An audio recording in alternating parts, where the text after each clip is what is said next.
박 기자, 이제 지역구가 254곳의 지역구 가운데 경합 지역이 계속 마지막까지 늘어났습니다. 어디가 격전지라고 좀 볼 수 있을까요?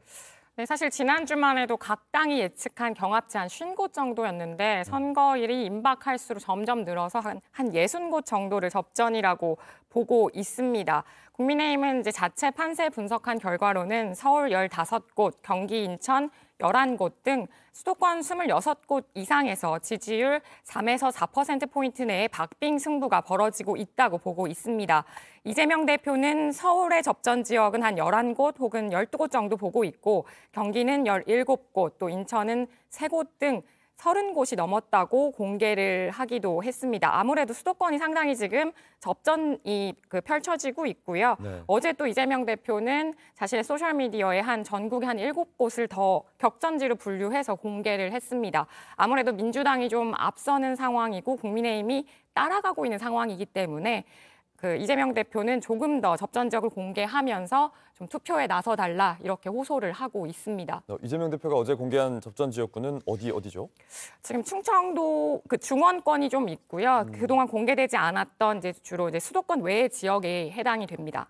그렇군요. 이제 어제 각 당 지도부가 마지막 유세를 치렀잖아요. 좀 가장 공을 들인 마지막 의미를 좀 담은 곳이라고 봐야 될 텐데 두 당이 각각 어디로 갔습니까? 네, 사실 이번 주 들어서는 경합지가 많은 수도권에 좀 집중을 했습니다. 어제 여야 선대위는 서울에 있었습니다. 아무래도 핵심 승부처라 보기 때문인데요. 네. 한동훈 비대위원장은 서울 도봉을 시작으로 한강벨트 등 격전지 15곳을 훑었습니다. 저녁엔 중구 청계광장에서 마지막 유세를 했는데요. 사실은 이후에도 일정이 있었는데 탈진 증상을 좀 보이면서 나머지 일정을 모두 취소하기도 했습니다. 네. 또 이재명 대표는 어제 서울중앙지법에서 열리는 대장동 재판에 출석을 했습니다. 그리고 용산역 광장에서 열리는 피날레 유세에 참석을 했습니다.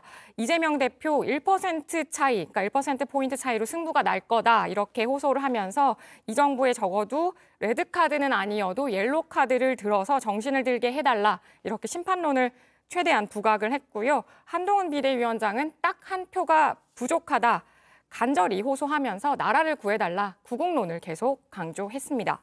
네, 국민의힘은 청계광장, 민주당은 용산을 찾았습니다. 교수님, 최대 격전지 어디로 보고 계십니까? 최대 격전지를 어떻게 한두 곳 얘기하기는 좀 어려울 네. 것 같고 우선 많은 사람들이 얘기하는 겁니다만 개항을이 역시 궁금해요.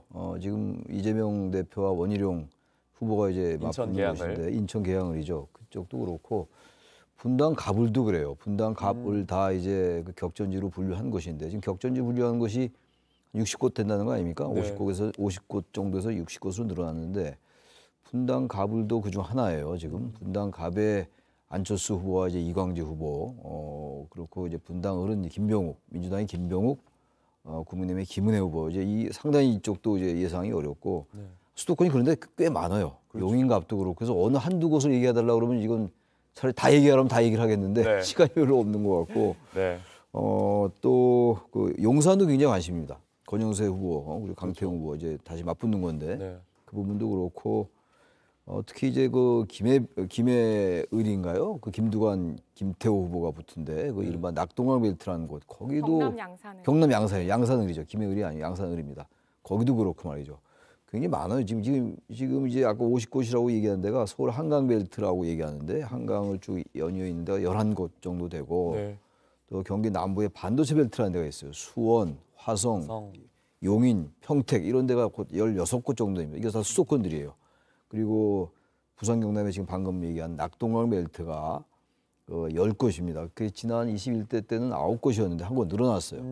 지난 21대 때는 아까도 리포트에서 잠깐 나오던데 이쪽 낙동강 벨트에서 5곳을 이겼어요. 민주당이. 이번에 어떻게 될지 모르겠고 중원 벨트라고 얘기하는 것 충청에 그쪽도 지금 한 13곳 됩니다. 네. 이게 합치면 50곳쯤 돼요.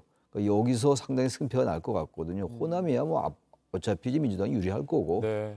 대구 경북이야 국민의힘이 유리할 텐데 그밖에 지역은 이제 강원도도 지금 완전히 국민의힘이 처음에 우세한 것 같다가 꼭 그렇지 않은 것 같단 말이죠.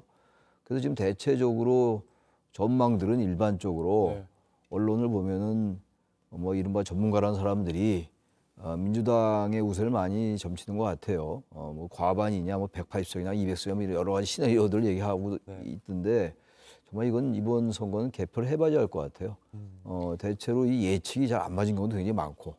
총선은 또 유독 예측이 좀 어렵죠. 254군데나 되기 때문에 뭐 비례대표도 있습니다만 지역구가 그렇기 때문에 대선과 달리 아주 쉽지 않을 것 같아요. 예. 여론조사를 한 군데도 안 하는 것도 있더라고요. 그렇죠. 게다가 사전투표율 출구조사는 안 했단 말이에요. 네. 지금 이 출구조사 이따 발표하는 것도 본투표 오늘만 발표하는 거거든요. 그래서 그리고 특히 이제 출구조사 발표할 때 보면 이제 이 범위를 발표하잖아요. 레인지로 발표하잖아요. 110석에서 130석, 뭐 120에서 140석 이렇게 발표하기 때문에 그래서 많은 사람들이 이게 틀리는 거 아니냐 이제 이런 얘기하는 경우도 있는데 틀리는 건 아니죠. 그 안에 들어가 있는 거니까 말이죠. 맞습니다.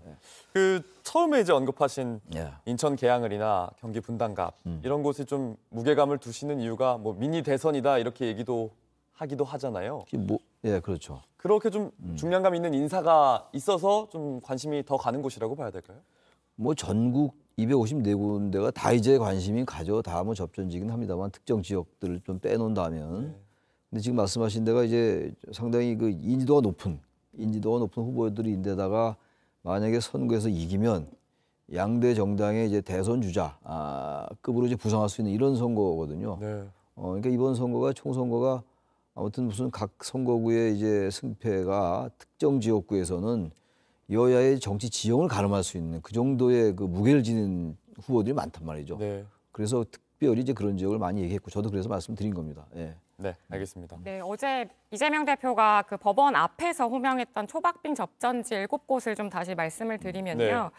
경주, 진주, 갑, 또 강원, 강릉, 충북 보은옥천, 영동, 괴산, 또 충남 서산, 태안, 경기 포천, 가평, 충남 공주부여, 청양, 또 경기 동두천, 양주, 연천, 을입니다. 모두 국민의힘 현역 의원이 있거나 국민의힘 좀 강세 지역으로, 우세 지역으로 분류를 했던 곳인데 이재명 대표가 아무래도 민주당 후보들이 상당히 따라가고 있으니까 좀 투표에 나서달라 이런 호소를 하기 위해서 이 7곳의 그 후보들의 이름을 부른 것 같습니다. 경기, 충청 뭐 이런 지역들이 좀 많이 포함이 됐네요.